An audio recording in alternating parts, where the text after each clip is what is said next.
corruzione, autoriciclaggio, fatturazione per operazioni inesistenti in concorso e il 353 è l'uso, cioè la creazione di rapporti con privati nella gestione degli appalti in maniera non corretta. A 10 anni dallo scandalo Mose che travolse la città, un'altra bufera si è abbattuta sul comune di Venezia.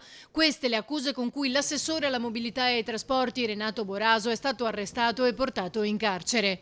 Nell'ambito dell'indagine eseguita dalla Guardia di Finanza di Venezia, coordinata dalla Procura, che vede coinvolti anche funzionari pubblici e imprenditori, è stato notificato un avviso di garanzia al sindaco Luigi Brugnaro in merito alla trattativa di vendita all'imprenditore cinese dell'area ai Pili. Noi stiamo valutando la correttezza della gestione del Blin Trust del sindaco, quindi è stato emesso a suo favore, nel senso per correttezza nei suoi confronti, gli abbiamo semplicemente detto che stiamo valutando questo dato.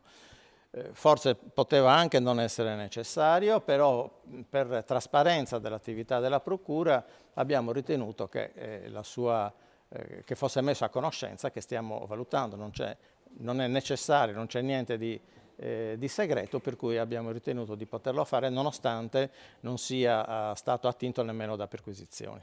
Indagati anche il capo di gabinetto del sindaco e direttore generale del comune Morris Ceron e il vice capo di gabinetto Derek Donadini. Cherchi ha spiegato come l'assessore Boraso, accusato di corruzione per la cessione di Palazzo Papadopoli e del progetto del parcheggio all'aeroporto Marco Polo, intervenisse su appalti in cambio di denaro che veniva giustificato con consulenze in realtà inesistenti.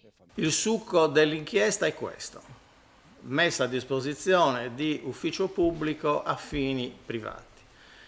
Il Boraso interveniva direttamente, ci sono gravi indizi che accertano che il Boraso intervenisse direttamente su funzionari pubblici,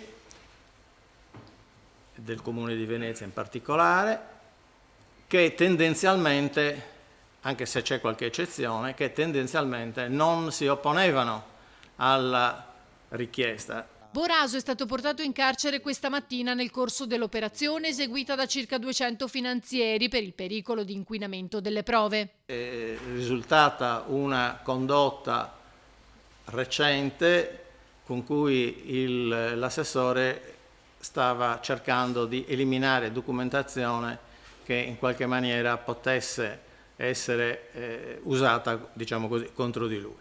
Oltre all'assessore, in carcere è finito anche l'imprenditore edile della Riviera del Brenta, Fabrizio Ormenese. Un'attività corruttiva, ha evidenziato il procuratore, che proseguiva da anni. Le indagini ancora in corso sono iniziate nella primavera 2022 in seguito a un esposto presentato alla procura nel 2021.